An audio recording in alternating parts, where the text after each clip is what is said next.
This video is brought to you by Quality Glass Service in Mesa.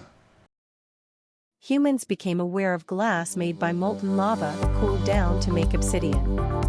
Phoenician merchants and traders in Syria made transparent blowing glass. There is archaeological evidence that first man-made glass was in Egypt and eastern Mesopotamia in the form of beads, ornaments, and vases. Glass-making technology was a guarded secret reserved for elite palace industries and powerful estates. French scientist Eduardo Benedictus invents laminated glass to make windshields and auto glass hard and resistant to breakage. Henry Ford began using laminated glass after it was first used in gas masks during the First World War. Laminated glass is the normal for vehicles.